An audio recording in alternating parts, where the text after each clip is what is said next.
Hello, friend, and welcome to Daily Treasure, a devotional podcast by Sharon Betters, produced by Mark Inc. Ministry. This week's guest writer is our friend Barbara Rioch, and I am your narrator, Janie Ann Wilson. Today's devotional is, For Where You Go, I Will Go. And today's treasure is, But Ruth said, Do not urge me to leave you or to return from following you. For where you go, I will go, and where you lodge, I will lodge. Your people shall be my people, and your God, my God. Ruth 1:16. The best-known mother-in-law, daughter-in-law relationship in the Bible is that of Naomi and Ruth. In this familiar Old Testament story, we meet an Israelite family desperate to survive. Famine ravages Bethlehem, their home. Hunger has driven them to Moab, the land of Israel's ancient enemy. After the family's father dies, the sons violate God's law and marry Moabite women, Ruth and Orpah. Then the sons die, leaving Naomi, the mother, and her daughters-in-law with nothing. For Naomi, Moab now holds only heartache, but in the midst of despair, we see God's redeeming grace. Naomi's life has gone all wrong, yet through all her trials, God has kept her faith in Him alive. With news of the famine's end in Bethlehem, Naomi decides to return home. Thinking her future holds no hope, Naomi sadly tells Ruth and Orpah her plan. She assumes that going with her isn't in their best interest. Naomi meant well, but she missed what God was doing. God had given her Ruth, a daughter-in-law who loved her, and God would use their relationship to do more than either woman could imagine.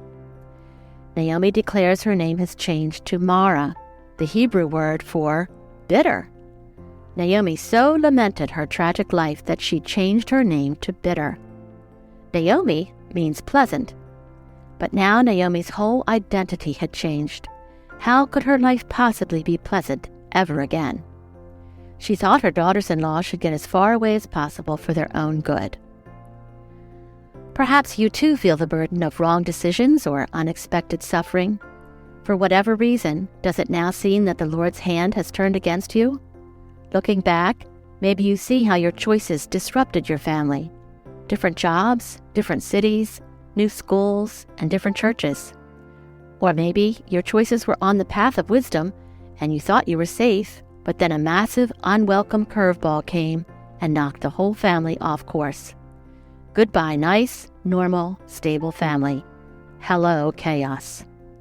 Perhaps the dreams for your son or daughter to find a nice Christian spouse have evaporated.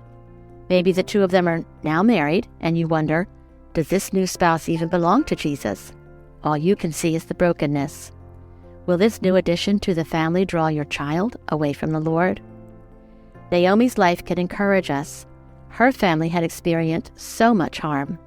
Some of this was due to bad decisions, and some was due to the great loss that Naomi couldn't have seen coming, things she didn't cause. In every way, pleasant did not describe her life. Things looked hopeless. Whatever part she played in this tragedy, God never abandoned Naomi. Even in the painful loss of her loved ones, God was graciously making Himself known. When He called her back to Bethlehem, He was calling her back to Himself. For reflection, read Ruth 1. How do these truths from Ruth impact your thoughts and actions toward your in-law who is different from you? Whatever your in-law's situation, God offers you an opportunity to trust Him. Will you ask God for faith to trust Him? Friends, thanks so much for joining us for the Daily Treasure podcast. And thank you, Janie Ann and Barbara, for sharing what God has given to you. Janie Ann, for your voice, and Barbara, for your wisdom. And I hope, friends, that you'll check out Barbara's book, Make Room for Her. I'm also very aware that many of you who are listening to the Daily Treasure podcast are broken. You have been broken by life. You know what it is to walk by faith in the darkness. Some of you are hanging on by your fingernails, and we want you to know that we think of you with every resource that we produce. I want to share with you about a resource that actually I wrote over 15 years ago. It's called Treasures in Darkness, A Grieving Mother Shares Her Heart. And this past summer, I had the wonderful privilege of recording this book so that it is now available as an audiobook. You can get it on any bookstore, online bookstore. I'm so grateful for the opportunity to put this book into an audio format because I know as a grieving person that sometimes reading just doesn't cut it. We can't remember what we've read. The words are like just black marks on a page. And so if we can listen, then something will get through to our hearts.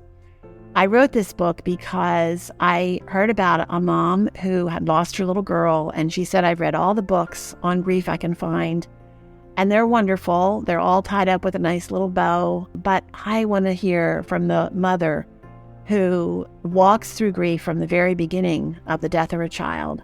I want to know what she experienced. I want to know I'm not crazy. And then she said, and of course, I don't know who that person would be because I don't have the energy to write in my journal these days. And in that moment, I thought, I think it might be that person because I kept a journal. And maybe it's time to go back in my journal and share it with others for the purpose of offering to others the comfort God has given to me. And so I hope that you'll check out Treasures in Darkness, the audiobook. I hope that you'll think about who you can give it to. Maybe it's for you, and maybe then it's for you to pass on to someone else. But check it out and pray about who you know who would benefit from walking this journey with me. I'm Sharon Betters. Thanks so much for joining us today, and I pray that as you go about your day, if you're in a dark place, that you'll be very aware of the treasures in the darkness that the Lord is sending your way.